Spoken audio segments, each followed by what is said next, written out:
Start. Hello students, welcome to my YouTube channel. आज आमी class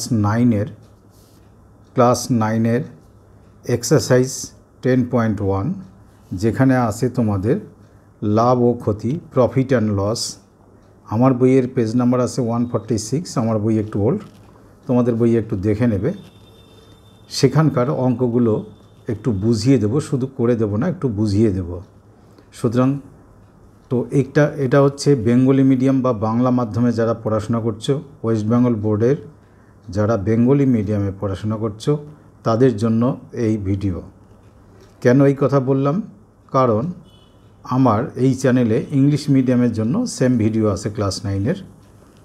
সুতরাং এটি বাংলা মিডিয়ামের জন্য। তো সেটা হচ্ছে কি পেজ নাম্বার 146, লাভ ও ক্ষতি প্রফিট ও লস। লাভ ক্ষতির অঙ্কগুলো শুরু করার আগে লাভ ক্ষতি সম্পর্কে দু চারটা কথা তো তোমাদের বলা দরকার। লাভ ক্ষতি কথাটা কখন আসে? ব্যবসা বাণিজ্যের ক্ষেত্রেই লাভ ক্ষতির কথা আসে, সাধারণত কেনা বেচার ক্ষেত্রে আসে। ধরো তুমি একটি পেন 100 টাকা দিয়ে কিনলে, 100 টাকা দিয়ে কিনলে, এটাকে কি বলে? ক্রয় মূল্য, ইংলিশে যেটাকে বলা হয় সিপি। পরে বিক্রি করার সময় 120 টাকায় তুমি বিক্রয় করলে, তাহলে এটাকে কি মূল্য বলবো? বিক্রয় মূল্য। সংক্ষেপে লিখলাম বিক্রয় মূল্য। তো যখন দেখতে পাচ্ছ তোমাদের বিক্রয় মূল্য বেশি, ক্রয় মূল্য কম, তখন তাহলে কি হয়েছে? লাভ হয়েছে। লাভটা কত হয়েছে? 100 টাকায় কিনে 120 টাকায় বিক্রয় করলে বুঝতে পারছো এখানে 20 টাকা লাভ হয়েছে। 20 টাকা কোথা থেকে পেলাম? 120 মাইনাস 100 করে আমি 20 টাকা পেলাম। তাহলে লাভটা আমরা বের করলাম এভাবে। তো এটা লেখার উদ্দেশ্য কি? উদ্দেশ্য কি? যখন লাভ হয় তখন দেখতে পাচ্ছ বিক্রয় মূল্য মাইনাস ক্রয় মূল্য। তার মানে আমি এখানে একটু বলে দিচ্ছি, তার মানে লাভ ইকুয়াল টু বিক্রয় মূল্য মাইনাস ক্রয় মূল্য যখন লাভ হবে।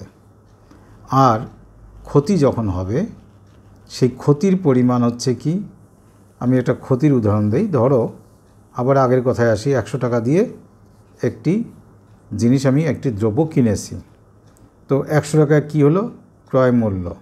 বিক্রয় করার সময় আমি 80 টাকায় বা 70 টাকায় সেই দ্রব্যটি বিক্রয় করলাম। তো কম দামে বিক্রয় করলে নো ডাউট তাহলে লস বা ক্ষতি হবে। তো এখানে তাহলে বিক্রয় মূল্য কত হলো? 70 টাকা। তাহলে লস বা ক্ষতি হয়েছে।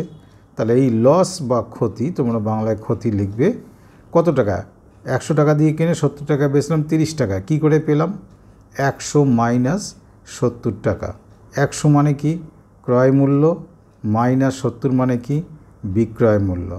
তাহলে দেখলাম ক্ষতির বেলা যে ক্ষতির পরিমাণ, সেই ক্ষতির পরিমাণ ইকুয়াল টু হচ্ছে, তখন আমরা দেখতে পাচ্ছি ক্রয় মূল্যটা সামনে চলে এলো আর বিক্রয় মূল্য কোথায় গেল? পেছনে। তার মানে ক্রয় মূল্য থেকে বিক্রয় মূল্য মাইনাস করতে হবে। এখান থেকে তোমরা একটা জিনিস লক্ষ্য করো, আমি যদি ক্রয় মূল্যটাকে লাভের ক্ষেত্রে ক্রয় মূল্যটাকে যদি বাদিকে আনি, তাহলে ক্রয় মূল্য হয়ে গেল কি? প্লাস। আর বিক্রয় মূল্য থেকে তখন এই লাভটা এখানে চলে গেলে কী হবে? মাইনাস লাভ। তাহলে বিক্রয় মূল্য থেকে লাভ মাইনাস করলে কী পাবো? ক্রয় মূল্য।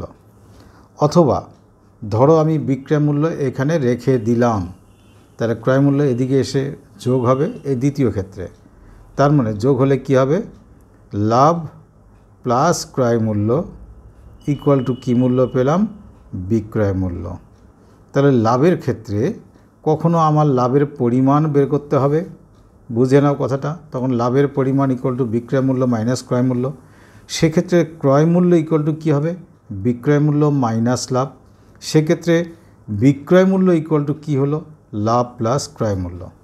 এটা হলো লাভের ক্ষেত্রে। ক্ষতির ক্ষেত্রেও তোমরা এরকম করে বানাবে। দেখো ক্ষতির সঙ্গে বিক্রয় মূল্য যোগ করলে কী পাবো? ক্রয় মূল্য। তো এরকম করে লাভ থেকে যেমন আমি 1, 2, 3টে ফর্মুলা হলো, ক্ষতি থেকেও 3টে ফর্মুলা হবে। তোমরা এটা বানিয়ে গুছিয়ে লিখবে। এটাকে আমি কিন্তু আমার পরামর্শ হচ্ছে তোমরা এইভাবে ফর্মুলা যতই দেখো, সবথেকে ভালো বুদ্ধি যে এই কেনা বেচার কাজ তো যে কেউ বোঝে, তাই বাস্তব জীবনে লাভ ক্ষতি এগুলোকে বাস্তব জীবনের অভিজ্ঞতা থেকে এটাকে নলেজ নিয়ে মাথার মধ্যে একটু গেঁথে রাখবে।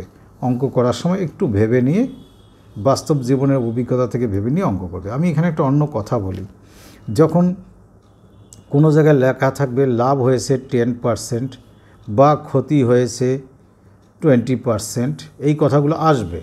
তো এই লাভের পার্সেন্টেজ বা ক্ষতির পার্সেন্টেজ কিন্তু সব সময় হয় ক্রয় মূল্যের উপর। এই কথাটা ভুলে যাবে না, ক্রয় মূল্যের উপরে এই ক্যালকুলেশনটা বা আমরা এই হিসাবটা করে থাকি। যখনই কোনো পার্সেন্টেজ থাকবে লাভের বা ক্ষতির, সেটা ক্রয় মূল্যের উপর এই পার্সেন্টেজটার হিসাব হয়, কখনও বিক্রয় মূল্যের উপর নয়। তবে কোনো কোনো অঙ্কে মেনশন করে দেয় বিক্রয় মূল্যের উপর 20% লাভ হয়েছে, তাহলে ক্রয় মূল্য কত, সেটা আলাদা কথা, কিন্তু জেনারেলি ক্রয় মূল্যের উপর পার্সেন্টেজগুলো কাউন্ট হয়। এইটুক কথা যে বললাম সময় নিয়ে, এগুলো খুব মূল্যবান কথা, এগুলো যদি মনে রাখতে পারো লাভ ক্ষতির অঙ্কের কোনো সমস্যা নেই। তো প্রথম কোশ্চেন দেখো কি বলা আছে। আমরা এই এক্সারসাইজে 3 নম্বর থেকে স্টার্ট করব, তার আগেরগুলো লাগবে না। 3 নম্বরে কোশ্চেন আছে, সুধীর কাকা 176 টাকা মূল্যে একটি ঘড়ি বিক্রয় করেন। তার মানে 176 টাকাটা কী মূল্য? বিক্রয় মূল্য। যদি ঘড়ি বিক্রি করে সুধীরবাবু 12% ক্ষতি হয়, তবে হিসাব করে দেখি তিনি কত টাকায় কিনেছিলেন, মানে ক্রয় মূল্য কত। তো এই যে 12% যে ক্ষতি হলো, 12% ক্ষতি, লাভ বা ক্ষতি কার উপর হয় বলেছি? ক্রয় মূল্যের উপর। তা আমাদের ক্রয় মূল্য জানা নেই জন্য আমরা এখানে ক্রয় মূল্য ধরে নিলাম। কি লিখলাম? ঘড়িটির ক্রয় মূল্য X টাকা। তাহলে 12% ক্ষতি কথার অর্থ কি? কত টাকা? টাকায় কত? পার্সেন্টেজে তো 12, টাকায় কত? এই ক্রয় মূল্যের উপর মানে ক্রয় মূল্য ইন্টু 12% মানে 12/100, তার মানে 12x বাই 100 হলে এটা ক্ষতি হলো। দেখো ক্রয় মূল্য X টাকা, ক্ষতি হয়েছে 12x/100, তাহলে ক্রয় মূল্য থেকে যদি ক্ষতি মাইনাস করি কী পাবো? বিক্রয় মূল্য। আমি দেখি কোথাও লেখা আছে কি না বিক্রয় মূল্য। দেখো ক্ষতির বেলা এই বিক্রয় মূল্যকে যদি তোমরা বাদিকে আনো, তাহলে ক্রয় মূল্য মাইনাস ক্ষতি, তো সেটাই করেছি, ক্রয় মূল্য মাইনাস ক্ষতি ইকুয়াল টু বিক্রয় মূল্য, বা বাস্তব অভিজ্ঞতা থেকে বুঝে নেবে। তো এটা এক্সের নিচে 1 আছে, এটা ধরে লসাগু 100, তাহলে 100x minus 12x equal to 176, এটা মাইনাস করলে 88x বাই 100 ইকুয়াল টু 176, তাহলে x ইকুয়াল টু 176 ইন্টু, এটা উল্টে যাবে, 100 উপরে 88 নিচে, 88 দিয়ে 176কে কাটাকুটি করলে 2 হয়, 2 দিয়ে 100কে গুণ করলে 200।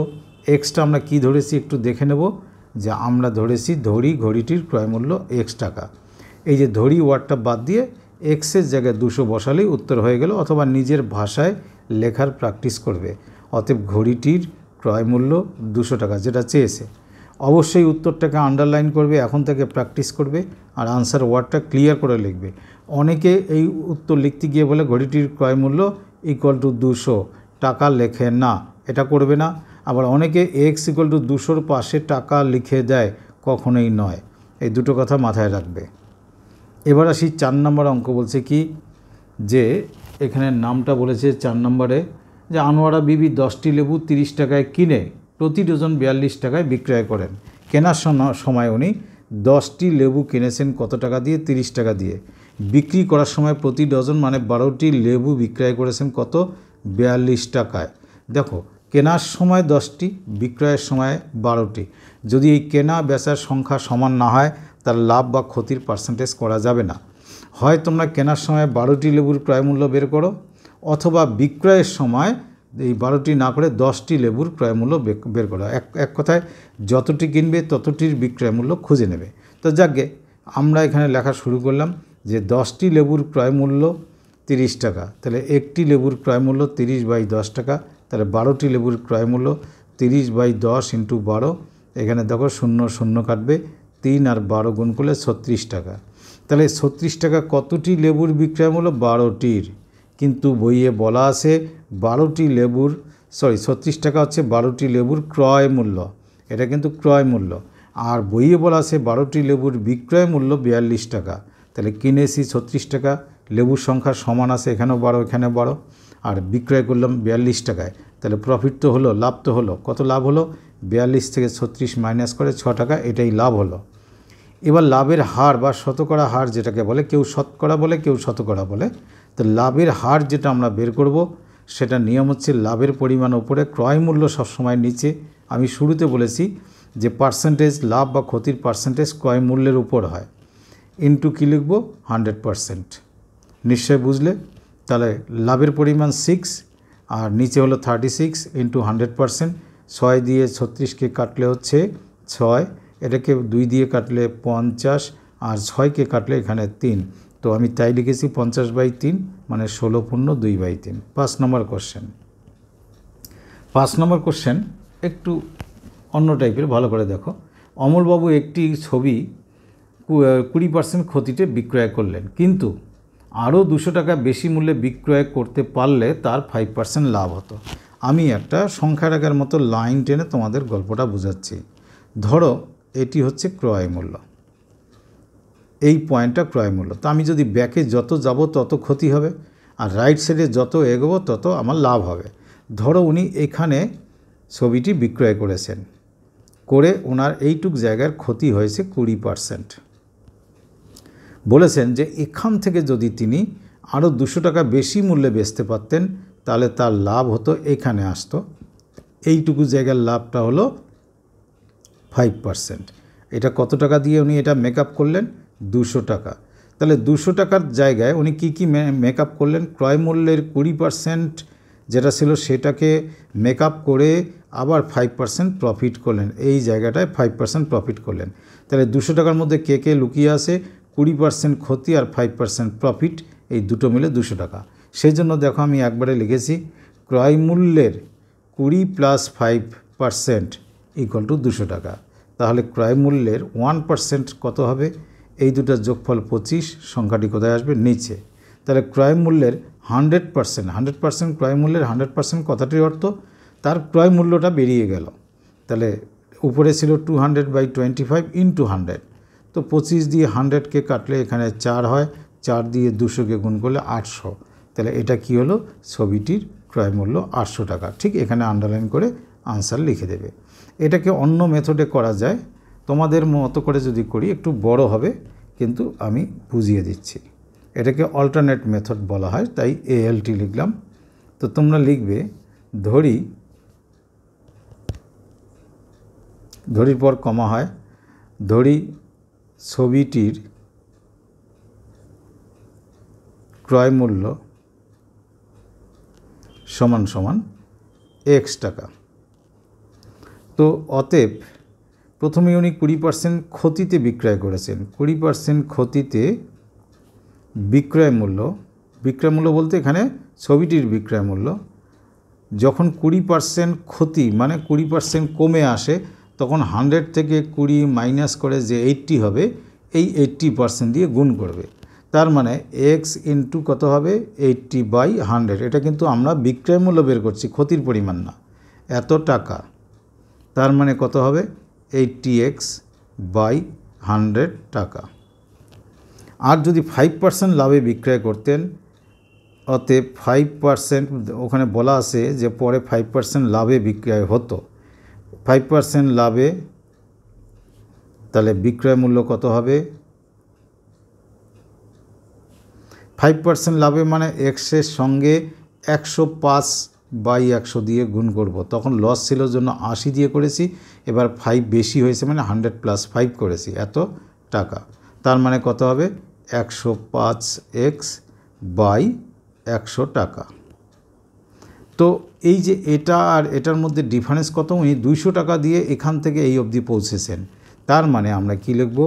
দেয়ারফর ATQ, এই যে বিক্রয় মূল্য 105x/100 মাইনাস পূর্বে যেটা বেচছিলেন 20% লসে /100, এই মেকআপটা করেছেন কি দিয়ে? উনি 200 টাকা দিয়ে।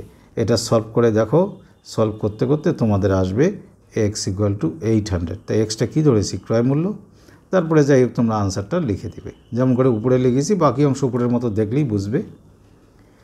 তো এবার বলেছি কি, পরের কোশ্চেনে দেখো, একটি ঘড়ির 370 টাকায় বিক্রয় করলে, তোমরা বইয়ে পড়ে দেখো, 370 টাকায় বিক্রয় করলে যে পরিমাণ লাভ হয় 210 টাকায় বিক্রয় করলে সম পরিমাণ ক্ষতি হয়। তা আমার ক্রয় মূল্য জানা নেই, আমি ধরে নিলাম ক্রয় মূল্য X টাকা। Xটা কেমন? 310-এর থেকে ছোট। কেন ছোট?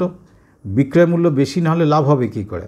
আবার 210 টাকায় বেচলে ক্ষতি হয়, তাহলে 210-এর থেকে X কী হবে? বড়। সেই জন্য এই জায়গাটুকু একটু লিখে দেবে যে এক্সের মান কেমন, 370-এর থেকে ছোট, 210-এর থেকে বড়। এই সাইন দুটোর মিনিং তাই। তাহলে 370 টাকায় যখন বিক্রয় করে তখন তার লাভ কত হয়? এই যে 370-এ বেচলে লাভ হবে 370 মাইনাস ক্রয় মূল্য, এত টাকা। আবার 210 টাকায় বেচলে ক্ষতি হয়, তাহলে ক্ষতির পরিমাণ কী হবে? 210 টাকায় ঘড়িটি বিক্রয় করলে ক্ষতি হবে ক্রয় মূল্য মাইনাস বিক্রয় মূল্য। কেমন করে ক্রয় মূল্য মাইনাস বিক্রয় মূল্য হলো বোঝার চেষ্টা করো। একটা ঘড়ি মনে করো আমি কিনেছি 100 টাকা দিয়ে, আমি পরে এটাকে বেচতে পারলাম, গিয়ে বেচলাম আমি এটা 90 টাকায়। কতটা ক্ষতি হলো? 10 টাকা। কেমন করে বের করলাম? ক্রয় মূল্য থেকে বিক্রয় মূল্য মাইনাস করলাম। এই যে দেখো, ক্রয় মূল্য থেকে বিক্রয় মূল্য মাইনাস। তো বলেছে যে পরিমাণ লাভ হয় এখানে সেই পরিমাণ ক্ষতি হয়, মানে এই দুটো সংখ্যা সমান। তাই আমি এই দুটো সংখ্যা সমান লিখলাম। এবার ক্যালকুলেশনে কি করলাম? মাইনাস এক্সকে যদি এদিকে রাখি, মাইনাস সাইন থাকে, তাতে অনেকের অসুবিধা হয়, এখানে ডান দিকে নিয়ে গেলাম। তাহলে এই এক্সটাকে ডান দিকে নিয়ে এলে প্লাস এক্স হবে, আর 210 এখানে মাইনাস আছে, এদিকে আসলে কি হবে? প্লাস 210। তাতে বাঁ দিকে যোগ করে কত হলো? 580, আর ডান দিকে দুটো মিলে কত হলো? 2x। এবার যখন পুরো সেট ছোট হয়ে এলো, পুরো সেটটাকে বাঁ দিকে আনো, আর এই পুরো সেট ডান দিকে নাও, কোনো সাইনের চেঞ্জ আসে না। তাহলে 2x = 580, তাহলে x = 2 দিয়ে ভাগ করলে 290। এক্সটা আমরা ক্রয় মূল্য ধরেছি, অতএব ঘড়িটির ক্রয় মূল্য 290 টাকা। এরকম আন্ডারলাইন করে উত্তর লিখে দেবে। তা বলেছি কি, এবার 7 নম্বর কোশ্চেন দেখো, যে আমার দিদি অরুণ মামার দোকান থেকে 255 টাকা দিয়ে একটি ছাতা ক্রয় করলেন। কত দিয়ে কিনেছেন উনি? 255 টাকা দিয়ে দিদি ছাতাটা কিনেছেন অরুণ মামার দোকান থেকে। কিন্তু বলেছি কি, অরুণ মামা যদি ছাতার ধার্য মূল্যের উপর 15% ছাড় দিয়ে থাকেন, তবে ওই ছাতার ধার্য মূল্য কত? ধার্য মূল্য মানে কি, দোকানদাররা কোনো জিনিস কিনে এনে তার উপর একটা দাম বাড়িয়ে, ধরো 100 টাকা দিয়ে একটা জিনিস কিনে, যে কোনো বই বা ছাতা, উনি 150 টাকা লিখে একটা স্টিকার লাগিয়ে দেন। উনি যেটা 150 টাকা ধার্য করলেন, যে এটা আমি 150 টাকায় বেচার চেষ্টা করব, এটাকে বলে ধার্য মূল্য। কেউ যখন কিনতে যায় তখন এই যে 150 টাকা যে ধার্য মূল্য, তার উপর কোনো একটা ডিসকাউন্ট দেয়, কেউ 10%, কেউ 15%, কিছু একটা দেবে। দেওয়ার পরেও তার প্রফিট থাকে, সেই ধার্য মূল্যটা ধরলাম কি? x টাকা। উনি ছাড় দিয়েছেন কত পার্সেন্ট? 15%। তাহলে এই ছাড়ের পরিমাণ কত? এক্সের উপর 15%, x × 15/100 মানে 15x/100 টাকা ছাড় দিয়েছেন। তো ওনার ছাতার গায়ে স্টিকারে লেখা ছিল x টাকা, ছাড় দিয়েছেন 15x/100 টাকা, তাহলে এটা বিক্রয় মূল্য হবে। কোনো ছাতার গায়ে যদি 150 টাকা লেখা থাকে, কেউ কিনতে গিয়ে যদি 20 টাকা ছাড় দেয়, এটা ছাড়, আর এটা হচ্ছে ধার্য মূল্য। তাহলে এটা মাইনাস করে যে 130 টাকা, এটা কি মূল্য হলো? বিক্রয় মূল্য। তাহলে উনি ছাতাটার বিক্রয় মূল্য হচ্ছে ধার্য মূল্য মাইনাস ডিসকাউন্ট, ইকুয়াল টু ছাতা তো বিক্রয় করেছেন দিদির কাছে 255 টাকায়, তাহলে ইকুয়াল টু 255। এটা 100 দিয়ে যদি লসাগু করি, 100x minus 15x/100 equal to 255। তাহলে উপরে মাইনাস করলে 85x/100 ইকুয়াল টু 255। তাহলে x = 255 ইন্টু, এটা উল্টে গিয়ে 100 উপরে 85 নিচে, 85 দিয়ে 3 কাটে, এটা তোমরা কেটে দেখো, বা 3 দিয়ে 85কে গুণ করে দেখো, 255 আসবে। তো 3 × 100 মানে 300। তাহলে ছাতাটির ধার্য মূল্য কত? 300 টাকা। তো এখানে 3 থেকে 7 অবধি আমি করে দিলাম। তো এইটুকু আজকের ভিডিওতে থাক। তোমরা যদি কমেন্ট করো, বা তোমাদের যদি ভালো লাগে, বুঝতে যদি সুবিধা হয়, আমার চ্যানেলের অঙ্কগুলো দেখতে থাকো, দেখতে দেখবে তোমাদের কাছে অঙ্ক খুব ইজি হয়েছে। সেক্ষেত্রে তোমরা বন্ধুদেরকে শেয়ার করো, আর আমার ভিডিও লাইক আর কমেন্ট অবশ্যই করবে। কমেন্টে আমাকে জানাবে যে ভিডিওটা কেমন লাগলো, তাহলেই আমি খুশি হব, এবং নেক্সট ভিডিওগুলোতে তোমরা তোমাদের সমস্ত সমস্যার সমাধান পেয়ে যাবে। Thank you.